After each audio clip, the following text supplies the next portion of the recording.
మనిషిని మనిషిగా చేస్తుంది. అదేంటన్నా, నేను ఇప్పుడు మనిషి కాదా అని మీరు ప్రశ్న అడగచ్చు. దేవుడు రాసినటువంటి ఈ ఆంథ్రోపాలజీ అనే ఈ పుస్తకం, లేకపోతే మానవ శాస్త్రముగా చదవగలిగినటువంటి ఈ పుస్తకం, దేవుని చేత వ్రాయబడినటువంటి మానవ శాస్త్రము ఏం నేర్పిస్తుంది అంటే, ఒక మనిషి ఎలా బ్రతకాలో చెబుతుంది. నువ్వు మనిషిగా లేకపోవటానికి గల కారణం ఏమిటి అని అంటే, లేకపోతే మనిషిగా అనుకుంటూ ఉన్నప్పటికీ 100% మానవుడిగా బ్రతకలేనటువంటి పరిస్థితి ఎందుకుంది అని అంటే, ఏ రోజైతే మనం దేవుణ్ణి తిరస్కరించామో, నేనెప్పుడు దేవుణ్ణి తిరస్కరించాను అంటారా? నేనెప్పుడు దేవుణ్ణి తిరస్కరించలేదే, నేను చాలా భక్తిగా ఉన్నాను కదా, నేను ప్రతి ఆదివారం సంఘానికి వస్తాను, సంఘం బల్ల ఆరాధనలో నేను పాల్గొంటాను, నేను కానుకలు వేస్తాను, నేను స్వార్థ పరిచర్యకు వెళతాను, ఇదంతా చేస్తున్నాను కదా, దేవుణ్ణి తిరస్కరించడం ఏంటి అన్న ప్రశ్న మీలో రావచ్చు. ఒక చిన్న ఉదాహరణ చెప్తాను. నాకు పెళ్లి చేసుకోవాలి అన్నటువంటి సమయం వచ్చింది.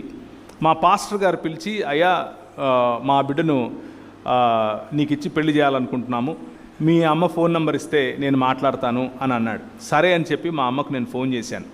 నేను అప్పుడు మధ్యప్రదేశ్లో మిషనరీగా ఉన్నాను.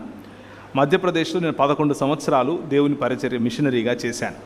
కోయా, గోండు, కోర్కు, బిలాల ఇలాంటి అలాగే ముస్లింలు, ఇలాంటి జాతుల మధ్యలో నేను పరిచర్య చేశాను.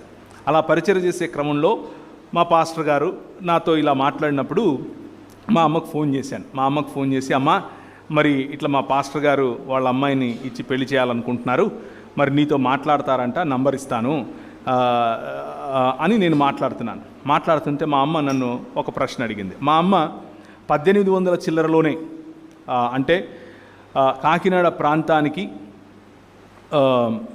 కెనడా కదా ఇది, కాకినాడ ప్రాంతానికి కెనడా నుంచి మిషనరీలు వచ్చిన సమయం 1799లో విశాఖపట్నం ప్రాంతంలోనికి మొట్టమొదటిసారిగా మనకు మిషనరీలు వచ్చారు. 1799కి ముందు కూడా బర్తలోమీ గారు, అలాగే ఆయన తర్వాత డానిష్ మిషనరీలు, ఆయన తర్వాత ఎస్పీజీ వారు ఈ గడ్డ మీదకి వచ్చారు. రాయలసీమ మాది కడప, ఆ ఊళ్ళకు 1800 చిల్లరలోనే మిషనరీ సేవలు వచ్చాయి. మిషనరీ సేవల ద్వారా మా కుటుంబాలు, మా అమ్మ తరఫున కుటుంబాలు చాలామంది ప్రభువును అప్పటికే తెలుసుకున్నారు. అంటే మా అమ్మ వాళ్ళ నాయన కూడా క్రైస్తవుడే. అక్కడి నుంచి వస్తున్నటువంటి క్రైస్తవం. మా అమ్మ నాకు ఫోన్లో ఏమని అడిగింది అని అంటే,